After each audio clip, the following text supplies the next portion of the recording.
J'ai vu ma mère jeter mes 3 meubles qui restaient sur la pelouse et mettre le feu pour pas que les huissiers le prennent. Et en fait, en France, j'ai remarqué que quand tu es endetté, tout est fait pour que tu ne t'en sortes pas. C'est-à-dire qu'on te met la tête sous l'eau et tu la gardes sous l'eau. Jean-Philippe Janssen, humoriste, est de retour sur scène avec son deuxième spectacle, Tombé du ciel. À cette occasion, il se confie en privé avec Pure People sur son lien fusionnel avec sa mère, sa sexualité vis-à-vis de sa foi et les difficultés financières qu'il a traversées. Bonjour Jean-Philippe et merci d'avoir accepté l'invitation d'en privé avec. Vous êtes actuellement au théâtre du Grand Point Virgule avec votre deuxième spectacle, Tombé du ciel. Dedans, vous parlez beaucoup de vous, de votre famille et plus particulièrement de votre mère Hélène, dont vous semblez très proche. Quelle place tient-elle dans votre vie aujourd'hui? Merci de m'accueillir. Ma mère, elle a une place c'est la muse. Je crois que n'importe quel gay est naturellement proche de sa mère. Moi, un peu plus fusionnel sûrement, parce que j'ai vécu des épreuves de la vie qui font que quand j'avais 7 ans, j'ai eu un problème avec... j'avais un abcès, enfin c'est un peu compliqué, mais en gros, j'avais la carotide qui a failli éclater. Et donc, on m'emmenait aux urgences à la cité hospitalière à Lille à l'époque. Et ma mère était très présente et voilà. Dans Tombé du ciel, vous parlez de sujets très personnels sans aucun tabou, vous êtes sans filtre et le public vous aime d'ailleurs pour ça. Pourtant, votre maman a parfois eu du mal à aborder certains sujets avec vous, comme celui de votre circoncision, dont vous parlez avec beaucoup d'humour sur scène. C'est pareil, tu vois, aujourd'hui, on dit les choses plus facilement ou c'est l'heure de dire les vérités ou d'être un peu plus authentique. Mais à l'époque, on cachait les choses. Il y avait des sujets un peu tabous, un peu honteux. Ma mère m'en avait jamais parlé parce qu'elle n'avait pas sûrement les mots, elle avait la pudeur et la gêne. Mais ça m'a traumatisé quand moi, je me suis aperçu que j'avais l'impression de pas être pareil que tout le monde. Tu vois, dans les vestiaires, j'avais le syndrome du vestiaire. Et je me dis, c'était bizarre quand même, tu vois. Je crois que ma mère, elle est présente dans chaque truc joyeux ou malheureux de ma vie. Comme mon père, mais mon père, c'est différent. Tu sais, c'est pas pour un gay, l'image paternelle, c'est une image d'autorité. Ma mère, c'était plus c'est ma copine, la fantaisie, tu vois. D'ailleurs, avant de demander un truc à mon père, je le demandais à ma mère. Et ma mère, elle dit, va avec ton père. Non, non, non. Et donc, elle faisait le tampon, c'est elle qui négociait pour moi, tu vois. Vous la décrivez comme votre fan numéro 1, mais il y a également votre sœur Evelyne, Oui. qui tient un fan club à votre image. Comment la célébrité a impacté votre famille? Ben, je dirais, ça aurait pu être mal, mais tout a été bienveillant et dans le bon sens. Après, il y a des cousins et des oncles qui sont sortis de partout, des parrains et des marraines que je ne connaissais pas. Enfin, tu vois, la nature humaine est pas jolie de ce côté-là quand les gens sont intéressés. Mais ma mère, elle aurait pu, mes parents, ils auraient pu dire, ouais, c'est génial. Ils le disent ça, mais ils en ont pas profité. Ils ont pas été intéressés. Ils restent eux-mêmes. Ils m'appellent pas tous les mois pour avoir de l'argent, machin. Enfin, il y a des familles qui se déchirent quand il y a de l'argent en jeu ou des choses. Et moi, non, ça nous a tous égayé la vie. Parce qu'en plus, moi, je viens d'une situation où j'ai une vie normale avant. J'ai une vie classique, j'ai une vie de travail, j'ai une vie de déboire financier incroyable. Donc, j'ai connu les huissiers, donc je connais la vraie vie. Donc, et mes parents aussi. Et ben ça nous permet de mesurer ça nous permet d'apprécier ce qu'on a maintenant, je pense. Vous avez donc cette sœur Evelyne dont vous êtes très proche.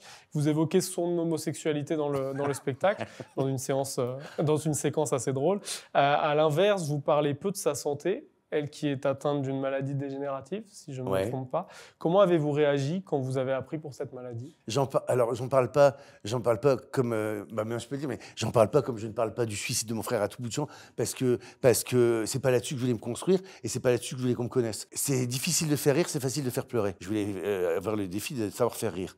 Et maintenant que c'est le deuxième spectacle, et que effectivement on me parle un peu plus de mon intimité et de moi, parce que les gens veulent me connaître, je donne des choses de ma vie, mais c'est ce qui m'a construit, c'est ce qui fait que je suis ce que je suis aujourd'hui. Et tout le monde, il n'y a pas que moi, mais tout le monde vit des drames. On a tous notre route qui est jalonnée de drames, de décès, c'est la vie. Mon frère est parti beaucoup plus tôt que prévu.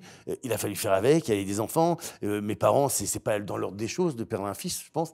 Je ne veux pas regarder dans le rétroviseur, moi je veux regarder devant. Sinon, je n'aurais jamais rebondi et je me serais coupé les bras. Et ma sœur, c'est pareil, elle a une résilience. Donc c'est une maladie qui s'appelle syndrome de Sharp et elle s'est adaptée à sa vie et on se plaint pas, on profite justement, ça nous permet d'apprécier tout ce qu'on vit. Et on a toujours partagé beaucoup de choses, notamment le secret de l'homosexualité au moment où on pouvait pas le dire parce que elle a fait son coming out avant moi parce qu'elle est plus âgée, mais avant qu'elle le fasse, je savais qu'elle l'était et elle savait ce que je l'étais parce qu'on sentait bien qu'on était différents. Mais ça se disait pas aussi facilement qu'aujourd'hui, bien qu'il y ait encore beaucoup de progrès à faire. Mais à l'époque, c'était une bombe de dire ça. D'accord. Donc vous l'avez évoqué, il y a aussi la disparition de ce frère en 99. Vous avez expliqué pourquoi vous n'en parlez pas dans le spectacle. Est-ce que c'est peut-être parce que c'est aussi trop douloureux d'en parler? Quand on n'a pas d'explication, on ne peut que interpréter. Et les interprétations, c'est parfois plus douloureux qu'une vraie explication. Et donc, il y a la culpabilité aussi. la faute.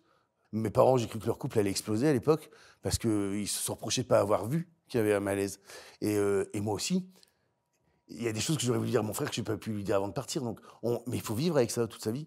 On négocie avec ses malheurs. Voilà. Et j'ai la vie de tout le monde. Enfin, tout le monde a des malheurs. Donc on négocie avec ça, il faut avancer avec ça. Et ça fait aussi notre force. Et après, toutes les tragédies que j'ai eues dans ma vie, c'est aussi... je les ai traitées avec un ressort comique. Tout ce que j'aborde sur scène, à la base, a été hyper dramatique. C'est-à-dire, quand tu te fais rouler par ton premier mec de 90 000 €, machin, tu n'en rigoles pas. J'en rigole 20 ans après sur scène, mais les huissiers qui sont venus piquer ma maison, ma voiture et tout ça, à l'époque, c'était un peu compliqué, tu vois. Donc, c'est la façon de le transformer, voilà. Et je te dis, je voulais pas faire pleurer, je voulais faire rire avec ce qui m'est arrivé. Donc, c'était une thérapie pour moi aussi. Dans votre spectacle, vous racontez votre scolarisation au pensionnat Sainte-Thérèse, un établissement catholique qu'ont choisi vos parents pour vous, et vous évoquez votre foi. Quelle place a la religion dans votre vie personnelle ? La religion, j'aime pas ce mot parce que je trouve que c'est un sujet de discorde entre tous les peuples. Et regarde tout ce qui se passe aujourd'hui dans le monde. Souvent, c'est lié à la religion. Donc, je dirais à la foi. Moi, j'ai besoin de croire. Et puis, j'étais en établissement privé. J'étais baigné dans le monde catholique, la chrétienté, les machins. Et j'aime bien rentrer dans une église parce que ça m'apaise. Ou même aller voir Saint-Rita ou machin, parce qu'il y a une Saint-Rita à Pigalle et que c'était pas très loin de chez moi. Et ben, j'y vais, mais c'est un moment de recueillement, mais c'est un moment aussi où je laisse des trucs. Et rentre dans une église, même si tu n'es pas croyant, ça va te faire baisser le rythme cardiaque. Et justement, en tant que croyant, comment est-ce qu'on vit son homosexualité ? Alors justement, tu vois, je crois en Dieu, mais je crois pas forcément à l'Église. Le pape, les machins, tout le safrusquin, non, je crois en une force supérieure que moi j'appellerais Dieu. Je pense que l'Église ou beaucoup de religions de tout temps ont été un petit peu un prétexte à utiliser les peuples. Tu vois, le clergé à l'époque, on brûlait les gens sous prétexte de... Ça n'a rien à voir avec Dieu. Dieu, il m'a jamais jugé. Dieu, il a jamais jugé mon homosexualité. Enfin, ce que je crois à Dieu, moi, je n'ai en référé qu'à une force, c'est Dieu, et je ne me sens pas jugé. Et puis, je ne fais de mal à personne et je veux le bien autour de moi. C'est tout ce que... Voilà. Vous parlez notamment du jour où vous avez fait votre coming out à vos parents. Est-ce que vous avez appréhendé ce moment ? Ouais, bien sûr. Je crois que j'ai eu 25 versions de mon coming out dans ma tête avant de le dire. Et c'est ma mère, parce qu'une maman est proche comme j'étais d'elle, elle l'a senti. Et elle l'a senti parce qu'en plus, il y avait ma sœur qui avait fait jurisprudence avant, c'est-à-dire que ma sœur l'avait déjà dit. Donc, et ma mère, je voyais bien que dans sa tête, elle se dit, oh non, ça a l'air de reprendre le même chemin avec lui. Et elle m'a dit, bon, maintenant, j'ai besoin de savoir. Elle osait même pas dire le mot. Elle me dit, est-ce que tu es comme ça ? Ben, je dis comme quoi? Elle dit c'est bien comme ça. Je dis mais comme quoi? Ben, elle dit comme ta sœur. Je dis lesbienne, non. Et je dis non, elle dit mais t'as compris. Je dis homo, oui. Et là elle dit oh, ça recommence. Et ma mère, tu dis, elle a toujours servi d'arbitre avec mon père, donc elle dit bon on dit rien à ton père tout de suite. Elle a enrobé le truc, t'essayes de te persuader, mais après tu peux pas lutter contre ta nature. C'est pas un choix. Si je me suis pas levé un matin en disant je vais être pédé aujourd'hui, c'est vraiment pas un choix.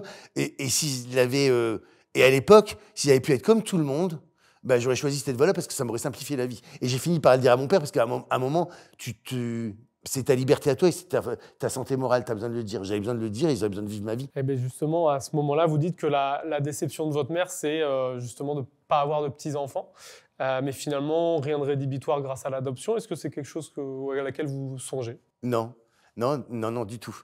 Je sais pas, je dirais que ça vient du fait qu'au moment où je fais mon coming out, il y a 30 ans, à ce moment-là, je fais une croix sur le mariage et sur les enfants.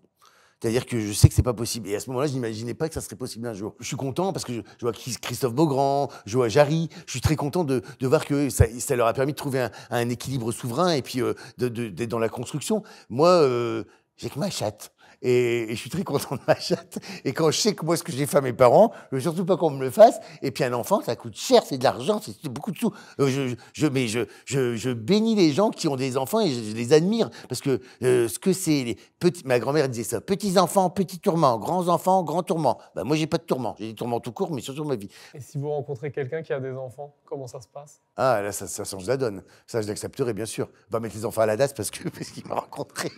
On va pas les abandonner, les petits. Mais non, là, c'est différent parce qu'on rentre dans une autre dynamique. Et puis, mes relations amoureuses qui ont été catastrophiques. Les deux dernières, ça, vraiment... Il y en a un qui m'a demandé un appartement par Stéphane Plaza. Une fois qu'il l'a eu, je ne l'ai plus jamais vu. Et il y en a un autre, on a eu une relation de 2 ans. Il avait des plannings très chargés parce qu'il travaillait dans une grosse organisation. Et puis, au bout de 2 ans, il m'a présenté sa femme, dont je n'avais pas connaissance. Je savais même pas qu'il était bi ou quoi que ce soit. Donc, au bout de 2 ans, il m'a invité au restaurant. Je dis, oh super, c'est romantique. Et quand je suis arrivé au restaurant, il y avait une fille à la table. Et je dis, bah, c'est qui? Mais je te présente ma femme. Voilà. Donc, je suis reparti, je l'ai plus jamais revue. Sur scène, vous avez une formule très cash. Vous dites « j'ai un 13e mois sur la gueule » en référence aux retouches esthétiques que vous y avez apportées. Vous assumez comme peu de stars le font. Qu'est-ce qui fait que vous êtes aussi ouvert sur ce sujet?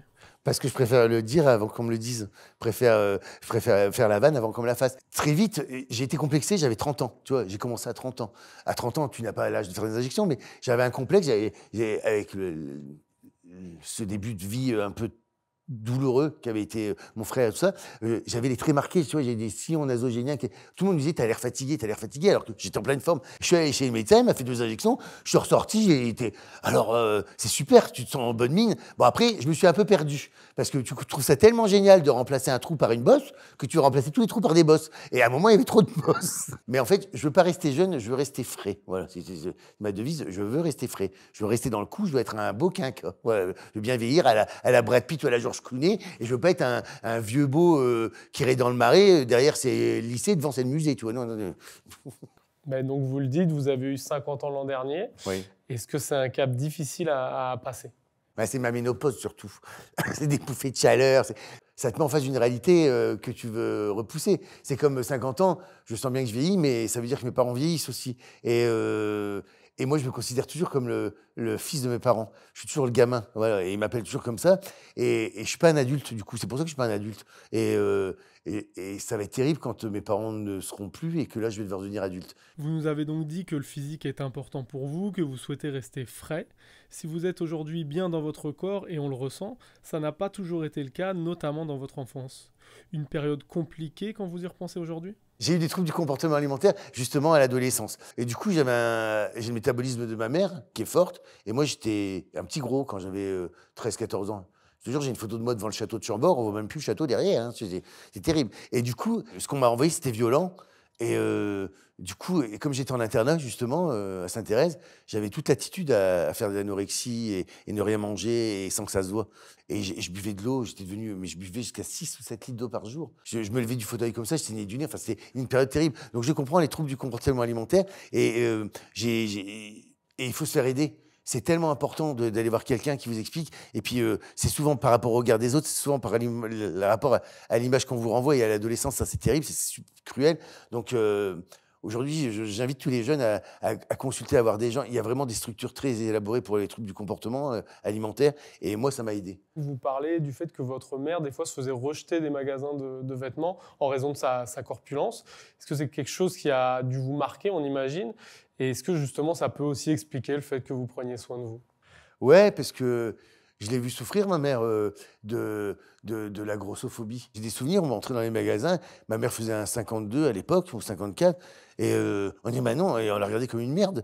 Et moi qui étais si fier de ma mère, j'avais mal. Et ma mère transforme tout ça, c'est ça ma mère, elle a transformé ça en disant, bon, eh ben, ma grand-mère était couturière, je vais me mettre à la couture. Elle s'est mise à la couture, elle est devenue en 10 ans directrice d'un magasin Singer, c'était les machines à coudre de l'époque. Elle a transformé l'essai, donc c'est ça que j'admire chez ma mère. C'est elle qui m'a appris l'autodérision, tu vois. Ma mère a toujours été forte, et elle s'est toujours moquée d'elle-même avant que les autres le fassent. Et elle m'a transmis ça, ce côté de me moquer moi avant que les autres le fassent. Et puis c'est une façon d'être naturelle aussi, c'est bien. Justement, pour s'entretenir, tout ça, ça demande quand même pas mal d'argent. Vous le dites, vous venez d'un milieu modeste. Vous êtes né à Maubeuge, vous avez grandi à Beaufort, dans le nord de la France. Une enfance que vous qualifieriez de joyeuse? Ouais, heureuse, ouais. Vraiment heureuse parce que famille soudée, parce que famille unie, puisque mes grands-parents ont fini leur vie chez nous. Et donc la maison a été réaménagée. Mais donc c'est une maison où il y a eu toujours de la vie, et il y a toujours plusieurs générations qui se sont côtoyées. C'était très heureux. De toute mon adolescence, ouais, je garde un moment très heureux. Et de mes grands-parents chez mes parents, ouais. Mon père travaillait en usine et il travaillait la nuit parce que ça payait plus pour qu'on ne manque de rien, parce qu'on était 4. Ma mère a toujours travaillé, même après quand elle a été pour mes grands-parents, elle faisait des réunions Tupperware, des trucs à domicile. Là, tu sais, j'ai vu tout faire, ma mère. Ça a été un peu plus compliqué quand mon frère avait monté une entreprise. Cette entreprise n'a pas marché. Mes parents étaient cautions, mes parents ont tout perdu. J'ai vu ma mère jeter les 3 meubles qui restaient sur la pelouse et mettre le feu pour pas que les huissiers le prennent. J'ai vu des trucs violents. L'argent était un problème, les huissiers, la maison. J'ai vu tout ça, les lettres. Et en fait, en France, j'ai remarqué que quand tu es endetté, tout est fait pour que tu ne t'en sortes pas. C'est-à-dire qu'on te met la tête sous l'eau et tu la gardes sous l'eau. Moi, je me souviens avoir eu ma mère au téléphone avec un des créanciers qui lui disait on va venir chercher le manteau de vos enfants à la sortie de l'école, on va leur prendre sur le dos, vous verrez. Tu vois, c'est des trucs comme ça. On est passé de famille français moyen, un peu bourgeoise, à clodo. Mon père, quand on a saisi la maison, il a fait un infarctus. Là, la banque s'est un peu ravisée en se disant on a peut-être été un peu fort dans les procédures à faire, parce qu'il n'y a pas de diplomatie. Hein. Et après, je les ai vus trimer pour payer. Des amis qui les ont aidés financièrement, mais je les ai vus se tuer à la tâche pour rembourser. Maintenant, je suis content que tout ce que je vis, moi, je suis très ému en parlant, mais qu'ils le voient aujourd'hui, qu'ils voient ça de leur vivant, qu'ils voient leur nom sur une affiche de leur vivant. Jean-Philippe Janssen a réussi, c'est un peu comme si je leur donnais des points de vie. Voilà. Je suis content de pouvoir leur égayer la vie, je suis content qu'ils soient enfin heureux. J'aimerais qu'ils aient la santé, ils ont une petite santé, forcément. Donc j'aimerais juste qu'ils aient une meilleure santé pour pouvoir profiter un peu plus de tout ça, pour pouvoir venir plus souvent à Paris, pour partir en voyage avec moi. Là, c'est un peu compliqué la mobilité pour eux en ce moment. Qu'on soit tous ensemble, et puis donc ça nous unit, ouais, on est très unis. Après avoir traversé de grosses galères financières que vous venez de nous raconter, l'explosion de votre carrière vous a offert un confort de vie. Cet argent nouveau vous a-t-il donné des envies de faire quelques folies ? Non, j'aurais pu me perdre, hein, même sur la notoriété, tout ça, mais je pense que le fait d'avoir une vie classique avant et puis une vie de déboire financier fait que, ouais, j'apprécie très bien ce qui se fait. J'ai été propriétaire pour la première fois de ma vie à 47 ans. J'ai acheté mon appartement à 47 ans. C'est-à-dire que moi, à 20 ans, au moment où tout le monde pense à acheter des appartements sur plan et faire des bébés, moi, je pense à régler les dettes d'huissier. Donc, et j'ai toujours pensé que l'accès à la propriété me serait interdit toute ma vie. Et j'aime bien faire plaisir, par contre, j'aime bien faire plaisir autour de moi. Donc, j'aime bien faire des cadeaux. Je prends plus plaisir à voir les gens ouvrir le cadeau que je leur fais que qu'on me fasse un. Que tu fais un cadeau, ça me gêne. La scène n'est pas votre seul terrain de jeu. On vous retrouve également sur RTL dans Les Grosses Têtes, dont vous êtes l'un des sociétaires. C'est aussi le cas de votre grand ami Stéphane Plaza, qui n'y figure plus depuis plusieurs mois en raison d'affaires judiciaires en cours. Est-ce qu'il vous manque ? Oui, il me manque tout court. Parce que je le vois moins, parce que cette histoire a eu un gros retentissement dans sa vie personnelle à lui, c'est-à-dire qu'il a eu une grosse remise en question, il a eu un gros isolement, et puis il a pris ça comme une tempête sur la tête, à laquelle il ne s'attendait pas du tout, en tout cas pas à ce niveau-là.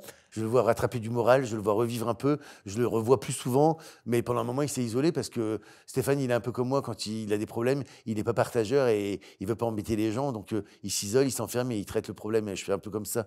Et ce n'est pas une solution, mais c'est une façon de gérer. Isabelle Mergo a un peu dit que tout le monde n'était pas copain au sein de la troupe et qu'il y avait des fois un peu de rivalité. Est-ce que c'est un sentiment que vous partagez ou non, au contraire ? Alors sûrement, je ne m'entends pas avec tout le monde de la même façon. Il y a des gens que je préfère à d'autres, je ne veux pas te dire le contraire. Mais c'est comme dans la vie, tu as des affinités avec les uns et pas avec les autres. Pour autant, pas copain, si. Enfin, moi, j'ai de problème avec personne. Et en plus, quand je vais aux grosses têtes, c'est toujours de façon récréative et c'est toujours pour amuser et m'amuser. Et Laurent Ruquier gère ça comme un chef d'orchestre en faisant un plan de table. Alors, c'est vrai que des fois, la sauce prend plus que d'autres parce que il y a des artistes qui s'entendent mieux et des affinités. Mais non, en tout cas, moi, je n'y ai pas d'ennemis aux grosses têtes. Celle dont je suis le plus proche, c'est celle que je vois en dehors. Voilà. Il y a des gens que tu ne vois qu'aux grosses têtes ou qu'au travail, comme vous. Hein. Et quand tu vois des collègues dehors, ça veut dire qu'il y a un peu plus. Donc, je dirais toutes ces grosses têtes-là, elles se reconnaîtront. On arrive à la fin de cette interview.